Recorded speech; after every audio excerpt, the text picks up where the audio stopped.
Hello sa mga katsupang ko, mabilisang Q&A ito para na rin po sa iba nating mga kaginto, katsupang dyan, kasi marami akong nababasa dyan na nagko-comment, nagtatanong ng ganito, gaya nitong issue shoutout natin.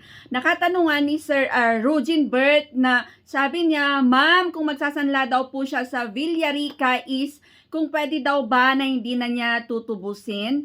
Ang sagot dyan is yes po, kahit po hindi mo po yan tubusin, it's up to you kung ano mang reason mo, kung anong reason kung hindi mo siya tutubusin, ayun, is pwede po, wala pong mangyayari sa inyo, hindi kayo makukulong kasi yung iba is super duper scared sila na ang alam nila is makukulong sila, ganun, hindi po, kaya nga may mga alas kayo na ipupon nyo, ipiprenda nyo, para kapalit niyan is pera.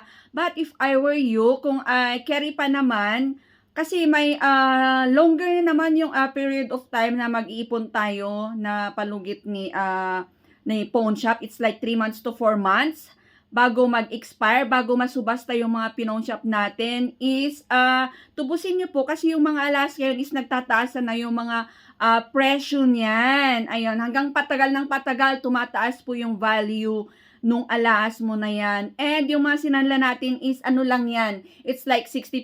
Depende po kung ano yung pagkakalculate ng pawn shop kung saan natin sinanla. Kasi hindi po yung pera, yung pinagsanlaan natin is hindi po yun yung 100% na value ng ating mga alas. Syempre may natitira para sa pawn shop para naman may kita sila. Hindi po yun yung 100%. Ayun, so it's your choice na po. Pero ang main question niya, kung pwede daw ba na hindi na niya tubusin.